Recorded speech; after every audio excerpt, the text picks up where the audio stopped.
Yo, what's going on, everyone? Welcome back. And I just want to say, Merry Christmas. Thank you for being here, and I hope everyone's having a great end to their year. But, as you can see by the title, I'm going to be giving out some awards to some categories which I think were the best this year. And there are a few categories here, so I'm just going to get started. I'm going to read them as we go along. But yeah, starting out with the upset of the year, that's going to go to Yan versus Marab, guys. And I know I've talked a lot about this fight in previous videos, so I'm not going to go too in depth with this. But it's just like I can't stop talking about this fight, dude. It was so great. And let's be honest, no one was really giving Yan a chance in this fight. Everyone wrote off Yan as just like the guy that Marab beat a couple years ago on his way to the top. And that was Marab's like probably most dominant performance. Like if you think about it, he put up the most insane stats on that fight. The numbers that he put up were alien like 50 takedown attempts. Like I think he landed like 7 or 8 takedowns, but 50 takedown attempts. We saw him control Yan on the ground. We saw him beat up Yan on the feet, like 200 plus strikes landed, significant strikes. And this was like just a crazy performance. And Yan just looked completely defeated and dejected at the end of the fight. And we then saw Marab to go on that crazy win streak, like go on that crazy run, getting to the title, beating O'Malley 2 times, beating a crazy contender in Umar, who everyone thought was the best in the division. We saw him then, beat Corey Sandhagen extremely definitively. And no one was thinking that Yan was gonna, out of everyone that he's beaten, no one was giving Yan a chance. And Yan just comes back, controls him all 5 rounds, beats him up on the feet, lands that piston like jag the entire fight, throughout the fight. Just an absolute machine, man. The guy was a computer that night who genuinely downloaded all the data, bro. He actually downloaded all of the data. And he showed why he had like the deepest bag in MMA. Like I know like that's what all the casuals say, right? But he genuinely does have some of the best like weapons in his striking arsenal out of any person I've seen in the UFC. The guy with his like crazy jab, the pull counters, the shots to the body, the kicks to the body especially, but also mixing up his boxing to the body and then to the head, the leg kicks he was landing, and then the fact that he was able to match Marab on the pace, but also the fact that he was able to match Marab in the wrestling was also something that was extremely impressive. Like there's something to be said about being able to take down Marab many times throughout the fight and actually control him a little bit as well, which is not something you see super often. I know Marab had that big moment where he picked Yan up over his shoulders and then dumped him, but Yan just popped right back up after that. And then we saw Yan, on the other hand, take Marab and just slam him on his head, which is like something that actually is going to cause damage and should be scored. And then we have Yan, taking him down multiple times throughout the fight, and then taking Marab down at the end of the 5th round to really put the stamp on the victory that he already had sealed. And yeah, this was just a crazy performance, dude, and no one expected that. So that's going to be our upset of the year. But I just want to shout out Barcelos versus Talbot, guys. This was another big upset that I just never saw coming. I'm pretty sure Talbot was just a huge favorite in this fight, like probably minus 400 or something like that. And for good reason, right? Talbot was undefeated before this, had that crazy knockout over, I think it was like Moutinho or something, but he knocked him out really, like that was a highlight reel KO, right? And then to see Barcelos just put the pressure and put the pace on um, Peyton Talbot and just watch him crumble was just something insane to me. Because Barcelos, I'm pretty sure, was on a losing streak before this. He had lost like 4 or 3 fights in a row and really wasn't anything impressive. Like he was like a bottom top 15 to unranked fighter. Wait, no, he wasn't even ranked. He's still not ranked now, which, by the way, that's kind of ridiculous. Like, how is Barcelos not ranked? Like, the guy beat Peyton Talbot, who has then gone on to beat Felipe Lima and then Henry Cejudo. How the fuck is Johnny Barcelos not ranked? Like, he should have been ranked after he beat Peyton Talbot, but that's another issue. And the fact that Peyton Talbot's ranked now is kind of crazy. Like Barcelos should be in the top 15. But I digress, right? Barcelos in this fight put up an amazing performance. He was able to mix up his takedowns with his striking, keep the striking exchanges short and land a couple good shots, and then go right into the wrestling, take down Peyton Talbot, who at that point hadn't really developed his ground game too much yet and was kind of just content with getting held down. And we saw Johnny Barcelos in that 3-round fight rack up so much control time. And Peyton Talbot would have to work so hard to get back up. And also in that fight, like he was trying to like remain like nonchalant, which I feel like was really stupid. Like he was trying to be nonchalant and like act like he didn't care. So like it seemed like Peyton Talbot was like, even as he was losing, he was kind of coping and like not really trying to go for the finish, even in the third round when he had clearly lost the first two. And it was weird to see, man. But anyway, like just Johnny Barcelos had a great game plan going into that fight, and he was able to wrestle Talbot better than Henry Cejudo did, who is the Olympic gold medalist. So like, yeah, that was really impressive from Johnny Barcelos, and shout out Barcelos, man. The guy deserves his flowers, and people don't talk about this enough. But then we also had fights like Allen versus Rainier de Ritter, which was super impressive. But yeah, our main award is going to go to Jan versus Murad for being the upset fight of the year. But this is a close second, and you got to give this a silver medal. But moving on to the best fight of the year, guys, you guessed it, it's going to be Murad. Sorry, not Murad. It's going to be Van versus Royval. I've been thinking too much about Murad, bro. But it's going to be Van versus Royval, guys. And I think this was pretty evident. Like, this is easily the best flyweight fight in recent history, probably the best flyweight fight of all time. But this was great, bro. Like, I've talked about this one a little bit too, but we had championship level Brandon Royval, who had beaten Brandon Moreno, who was a former champion. Like, this guy's good enough to be champion. He's just in an era where you have like guys like Pantoja who are just built different, who are just a cut above everyone else. But in another era, I could totally see Brandon Royval being champion.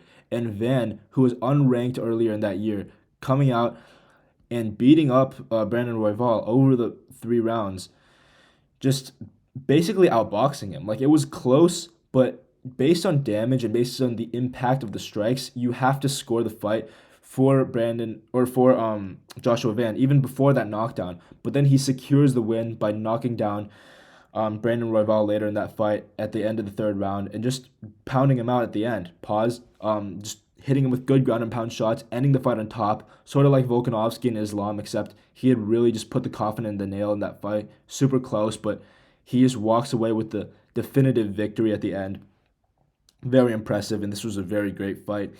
But I also wanted to shout out Yuri Prochazka. He's going to be in some other categories, obviously, but Yuri Prochazka, both his fights this year were bangers. His fight versus Hill earlier in the year was amazing, and there was a lot of doubt going into that fight because that was right after Yuri had been knocked out by Alex Pereira in the summer during International Fight Week of 2024. And he had like a 6 month layoff, and people were thinking like, is his chin gonna be the same? Is he gonna be the same fighter? But he went out like the same Yuri of old. We saw him basically eat a lot of Jamal Hill's shots, and Jamal Hill, I guess now we know he doesn't have much power. He doesn't really have that type of knockout power. But we saw what he did against Glover, right? And he at that point he wasn't really considered as like super bad. Obviously now his stock has declined even more after he's lost. But like at that point, Jamal Hill was still thought of decently highly. Like he had lost to Pereira, right, the champion, the dominant champion, and it was a good fight, man. Like both guys came out swinging, looking for the finish. Jamal Hill just couldn't put. There was no way Jamal Hill was putting him out, um, and he was kind of peppering him with these jabs, and Yuri was swinging big bombs, and then catches Jamal Hill. It was amazing. But then you also have Yuri versus Khalil losing the first 2 rounds pretty definitively, getting his ass beaten, and just getting knocked around by big hooks from Khalil, and then coming back and getting the knockout. That was amazing as well. Both fights were A1, amazing, but this fight, Van versus Royval, has to go as our number one fight. My best fight of the year, in my opinion. And yeah, let me know what you guys think. There are a lot of great fights this year, so I could totally understand you going with something else.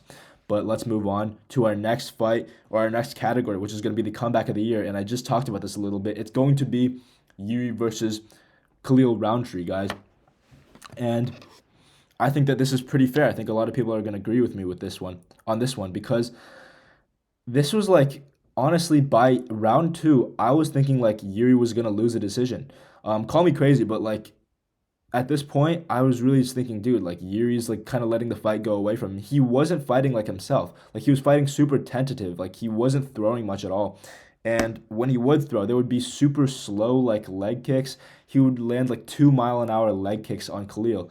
And he wasn't really throwing with any power. And we barely saw him throw a punch besides like some weird jabs and then like some weird head movement. And Khalil was just hammering him with low kicks. We saw Yuri's calf just swell up with all those kicks that Khalil was landing on him. And then Roundtree would go and land some big hooks upstairs. And yeah, I was scared. I was scared that Yuri was going to get knocked out in this fight because I know that Khalil doesn't have insane power, but he's got good enough power to put you out with enough accumulation of shots. We saw what he did to Anthony Smith, and he's put out other guys before. And I was thinking, like, if he catches Yuri enough, with Yuri's weird head movement, like, I know it was good and it's going to do well against someone like Jamal Hill who throws a lot of straight shots. Against Khalil who just swings hooks really wildly from the side. I know he's got good technique, but he swings them with like full power with his full body force into it. And with that weird looping head movement, I could have really seen him just looping to one side with his head and then just completely just putting all his momentum into a hook that's coming in the opposite direction from Khalil, and that could have just created a car crash and just knocked him out. And I was thinking like that. That was the one way I was gonna see Khalil knock out Yuri just by landing a big hook while Yuri's like leaning into it. But that didn't happen, and Yuri ate all of the shots, even though he wasn't looking like himself. He just stood in there in the fire with Khalil and got hammered and just beat up for the first 2 rounds. But we saw him kind of take over at the end of the second round. We saw Khalil kind of gas a little bit. In the third round, he just puts on the pressure, moves forward against Khalil, who's pretty gassed at that point. Land good shots, land good knees to the body. We saw him invest in the body throughout the fight, which I think really paid off in that third round. And then just land knees and land shots to the body. Back up Khalil against the fence, and then boom, big hook. Khalil just goes limp and just falls to the canvas. One of the most amazing fights I've ever seen, and one of the best comebacks I've seen in my entire time being a UFC fan. And yeah, this could easily also be the best fight of the year, but that's going to go to a different fight. That's going to go to Van Royval. And this is going to be our comeback of the year, guys. And I think that this is pretty evident as the best comeback of the year. I think that we haven't seen anything as close or as wild as that in a really long time. But let's move on to our fighter of the year, guys. Can we get a drum roll?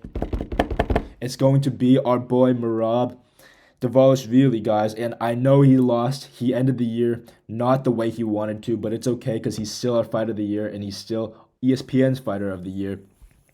And I think that's really justified. I don't think you can give this title to anyone else. Like, you look at the other champions in the sport. You have, like, Ilia Topuria. The guy fought one time. He has, like, 2 minutes of cage time. And, like, you have Alex Pereira, who lost earlier in the year. Who are some other champions you have? You have Joshua Van, who, like, he did have a great year. I'm not gonna lie. He went from unranked to, like, champion. But it's not the same. And he didn't really win the belt off Pantoja. It was off of that accident, off that arm break. And it's not the same. Like, he still kind of has to prove himself as the champion of the division. So I can't really give him that title of being the fighter of the year. You have Merab, who went into 2025 as the champion and almost left as the champion with 4 title defenses, which is something that no one can ever say. 4 title fights in the year is like extremely rare. We haven't seen that from anyone else.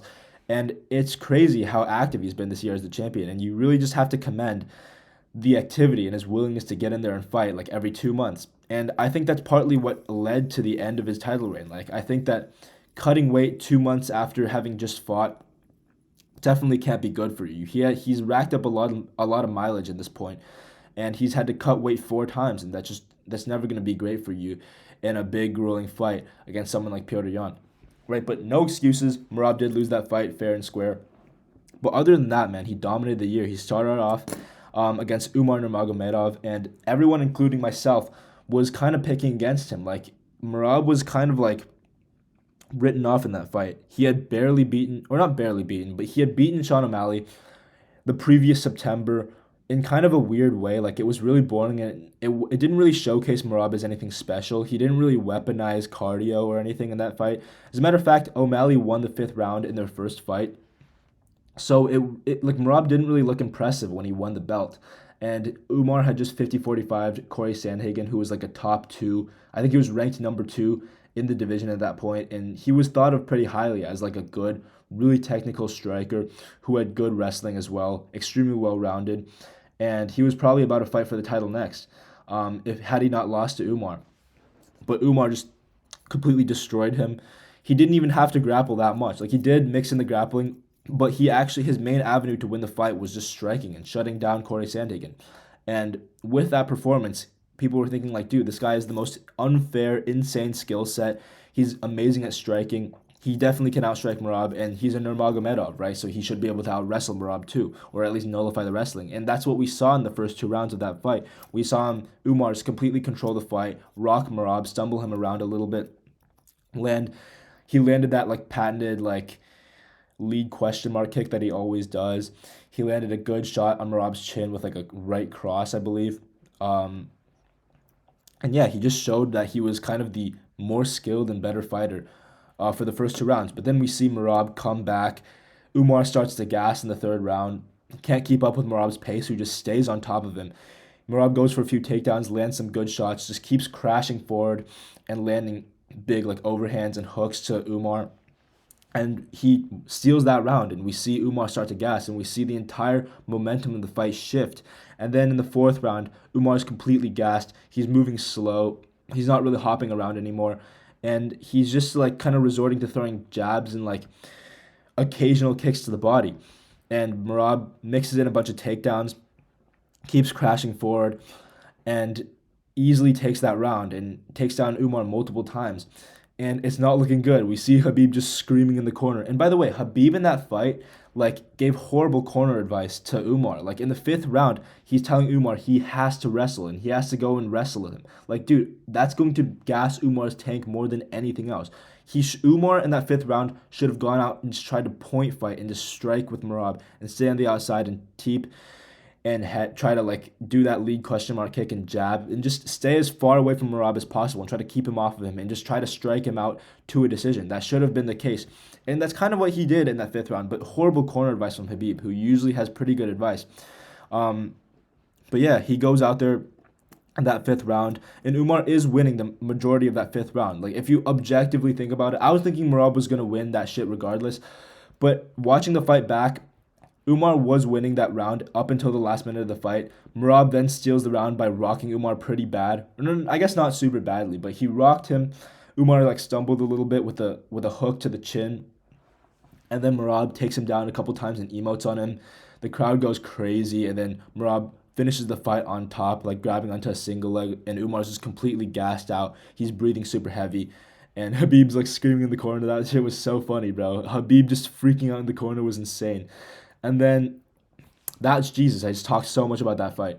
And then Merab like goes on, beats Sean O'Malley more definitively. People were thinking, O'Malley stopped gooning in that fight, bro. He stopped gooning, guys. He's not dyeing his hair anymore, bro. Maybe he can knock him out. He's so locked in. Merab outstrikes O'Malley that entire fight and then subs him. Crazy outcome. At that point, he was easily the bantamweight GOAT, in my opinion. I think he was the bantamweight GOAT after Umar, honestly.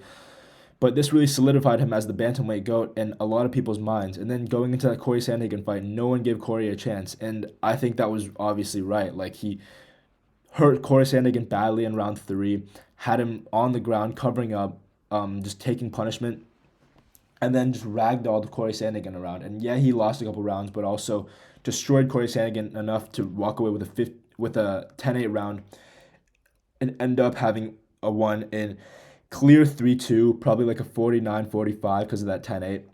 And yeah, like even though he lost to Jan at the end of the year, it was still a great year for Merab. He's still the bantamweight GOAT and he's still the fighter of the year. And I just talked a lot about Merab. And guys, I just want to make it clear, I'm not a Merab glazer. I'm not like a fucking Merab jacuzzi fanboy. But I just like him, man. I think he's like a cool guy. He's a yapper. And he's just a hard worker, bro. And I think that he was good for the sport. And the way that he's able to beat people, weaponizing his pace and just like throwing people around the cage when everyone else would be tired out. He just keeps going for takedowns, and there's something to be said about the way that he's able to dominate his fights. And I think it's a really unique fighter to have in the sport, and a really unique type of archetype of a fighter to have in the sport. And yeah, I appreciate Merab, bro. Shout out Merab. I hope he can come back. I don't think he's getting back to the belt. I don't think he beats Jan again. But yeah, I mean, for now, he's easily the bantamweight GOAT, and everyone else is gonna have to do some work in order to even get close to his status. But let's move on to our fighter of the year, guys. That's going to be Ilia Topuria against Charles Oliveira, and this is kind of a no-brainer. I mean, we have like Alex Pereira beating Magomed Ankalaev by knockout in the first round. And yes, that was a great knockout, but that was kind of like a TKO. Like that was like it's not like Uncle Ive was super hurt. Like he popped back up like 2 seconds afterwards. It was a TKO, right? Like he had Magomed hurt. It's not like he dropped him. Magomed kind of just went for a panic takedown, and then that shit got stuffed. So then Pereira was just ground and pounding him and raining elbows through the guard. And it wasn't like a clean KO. This was a clean KO, and it was one of the cleanest KOs I've ever seen. Charles Oliveira just got completely slumped, and I'm not proud saying that. I'm really sad saying that, but it is what it is. And we've never seen Charles get done like that. We've seen him kind of wilt to the pressure, and we've seen him get like TKO'd by volume, and we've seen him get dropped by guys like Gagey and Chandler. But he's always been like kind of like he's been mentally clear. Like he's been even when he got dropped by Islam, like he was still kind of there, and he was like kind of struggling to survive and like do something in the grappling. There was no chance he was doing anything here. He was gone at that point, and Ilia Topuria follows up with some ground and pound shots, but he really didn't need to. Like he could have just walked off at that point. Charles Oliveira was dead, bro. He looked like a dead man in there, and this was just like it's a highlight reel KO when the UFC is posting this shit on their main channel like the day after the fight happens. That's how good the KO was. This was like a Conor McGregor level KO, and yeah, it happens first 2 minutes of the fight. And yeah, shout out to Poirier for delivering this KO. Unfortunately, it had to be against the boy Charlie Olives, but you know that's just how it is, man. And this is easily the KO of the year. But let's move on to our submission of the year, guys. That's going to be Merab again. Merab taking home a lot of awards this year just because of how many times he fought. And it's going to be his submission against Sean O'Malley, guys.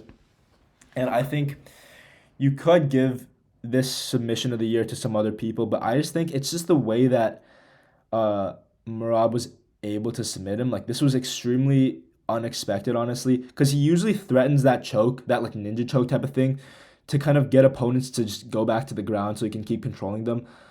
But in this scenario, like O'Malley just kind of got caught on the way down, and his chin was kind of stuck in one position under Merab's armpit there. And like so when he kind of twisted and went tried to lay flat on his back, Merab was able to just put his weight down, and this twisted O'Malley's neck a ton and put a ton of pressure on him, and he kind of had to tap, and it was super unexpected. But like I kind of saw it right when he locked it up, and O'Malley was like flattened on his back. I was like, oh shit, dude, this is really happening. He's really gonna sub him because like there's no way out from that position when Goblin density maxer like Merab is laying on top of you with their full weight on your head. Like low key, you're not getting out of that. And O'Malley's like a skinny dude. He's like long and lanky. He's not gonna really power his way back up. And at that point, he had already been low key like beaten up and demoralized for 3 rounds. Like you're losing in the striking to Merab, and you're Sean O'Malley. You're supposed to be like the most dangerous striker in the division. Like it's not a great look, and he was already low key mentally defeated at that point. And it was just a great sub, bro. Like before this, like everyone was saying, oh, like, dude, this guy Merab can't get us up. Like he's gonna out decision you. He's gonna, you know, out wrestle you and tire you out, but he's not gonna finish you, right? He has no like submission threat on the ground, and this kind of shut everyone up for a minute. And this was like a surprise submission, and no one saw it coming. And it's just like it just showed that Merab just kept getting better. Like this guy's continuing to level up even as champion, and it's great to see, bro.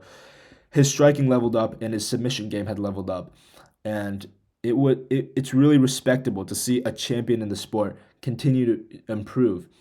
And yeah, I think I'm glazing Merab too much. I think I'm giving Merab a little bit too much glaze, but there's a reason the guy's walking away with 2 awards today, or I guess 3 if you count the Jan Award when he got beaten up for Fight of the Year. But yeah, I digress. We move forward with what is next. Let's see. It's going to be the performance of the year, guys.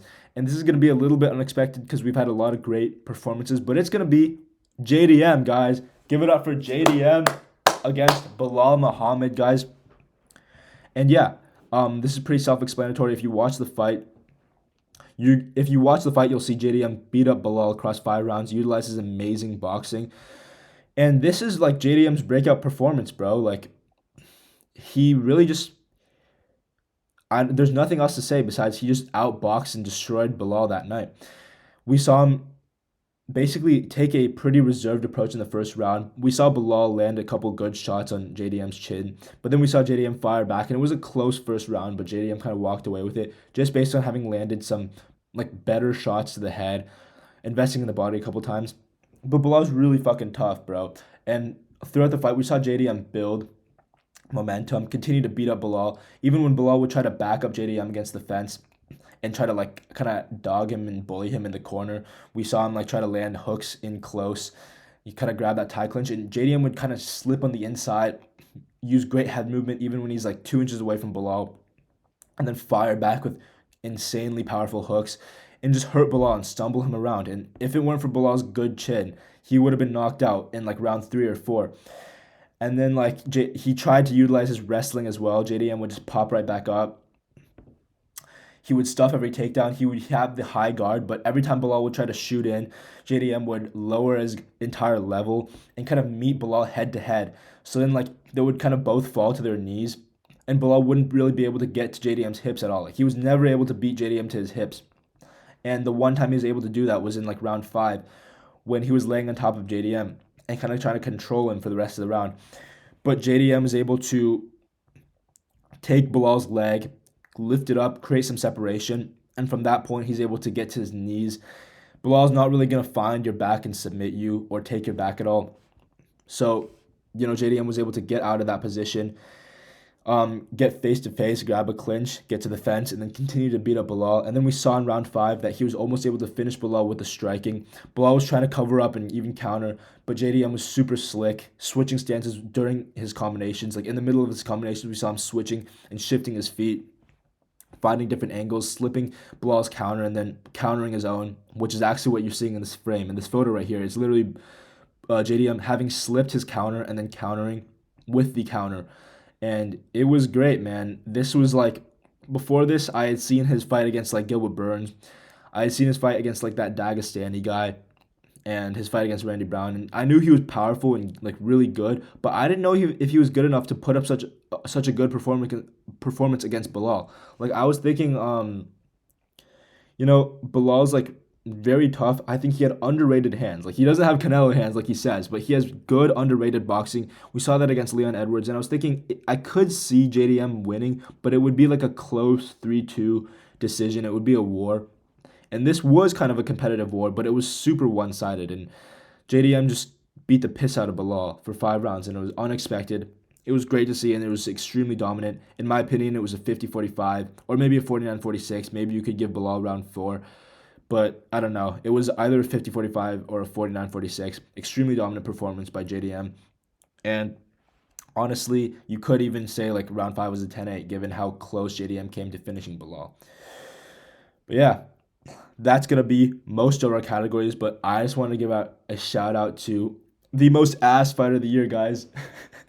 The most ass fighter of the year is going to go to our boy Kevin Holland, our boy the Trailblazer, bro.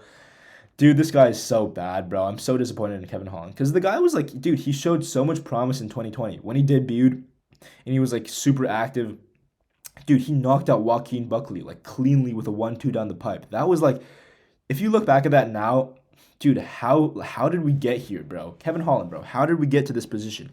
How are you losing to Mike Malott? This guy, dude, let's just look at what he did this year. I know he went 2-3. I know he won a couple as well. But it's against Vicente Luque, who's old and washed at this point. And then, like, bro, Gunnar Nelson, like, come on, bro. Like, anyone can beat Gunnar Nelson. No disrespect, but, like, if you're anywhere near the top 15, you should be able to beat Gunnar Nelson pretty decisively. You should be finished. If you're Kevin Holland, bro, you should be finishing him. You're a powerful sharpshooter. You're a powerful sniper. That's what you're supposed to be. And you have a good submission ability, too. You're taking Gunnar Nelson to a decision. That in and of itself is not a great look. But then you have this guy getting just laid on top of, just completely bullied and destroyed and submitted in the first fight of the year against Rainier de Ritter, which is already like, it's not like, you just look like a little shrimp in that fight. Like, I'm glad he ended up moving down to welterweight, but yeah, he just looked like such a little bitch in that fight. He just got bitched, bro. Like, there's nothing else to say. And then you have him losing to D-Rod, which, like, come on, bro. If you're losing to Daniel Rodriguez, bro, pack it up, bro. Like, oh man, guys, you can't see me. My head is in my hands right now. I'm just shocked at this guy losing to Daniel Rodriguez, bro. I'm sorry, if you're anywhere elite, if you're even kind of elite, you're not letting D-Rod drop you around the cage and getting stumbled around. Like, Holland, you're supposed to be the guy with the iron chin. You're like a 6'3" black man, bro. You're not supposed to get dropped around. and stumbled around by D-Rod. And I know he was low-key able to like piece up D-Rod a little bit and hurt him and almost finish him too. But you're going life and death with Daniel Rodriguez. This is like the Poirier Hooker fight, except it was Kevin Holland and Daniel Rodriguez, bro. Two of the lowest, like this was the lowest level MMA fight I've seen in a while, bro. The striking put on display in this fight made me sad for the sport. If I show this to any fan or any of my friends who's not a UFC fan who doesn't watch MMA and they see this striking, bro, they're shutting off the TV, bro. This is like it was like a slop fest. This was like a street beefs type fight, and it was entertaining, but dude, it was so low level. It was sad.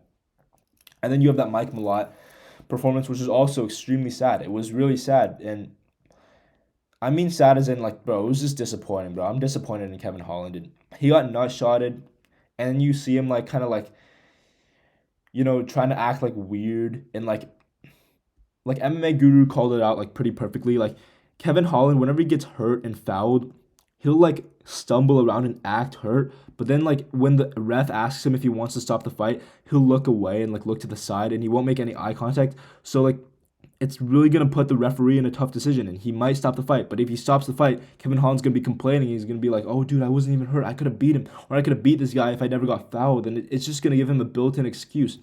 And that's like his built-in excuse. Like that nut shot, that foul was Holland's excuse for not beating a guy like Mike Malott, which is insane. And like, yeah, like you're getting decisively beaten by Michael Malott. Like there's nothing else to say, bro. Like I don't have much hope for Kevin Holland in the future, and this is my little rant on how bad Kevin Holland is and how much he pisses me off as a fighter. And then like you have him like going on the Jackson podcast and like doing some fucking 45-70 bullshit. Like bro, Kevin Holland is such a clown, bro. Like I can't with this guy, bro. I'm actually done with this guy. I don't want to think, bro. Thinking about Kevin Holland pisses me off, bro. I'm not gonna think about this guy anymore. But yeah, thanks for tuning in, guys. I appreciate y'all. We're at 10 subscribers now, and I hope to just continue to grow. And yeah, Merry Christmas, guys. I hope y'all are doing great. I hope you guys enjoyed this like long ass rant I just went on. And I hope you guys enjoyed the awards I've given out to these, performances, to these fights, to these fighters. And I hope that you guys have a restful end to the year and a restful Christmas. I'll be coming out with more videos soon, probably in the next couple days. So always stay tuned and please let me know what I can be doing better. Let me know if you agree or disagree. And in general, any type of feedback would be appreciated. So yeah, I'll see you guys next one. Peace.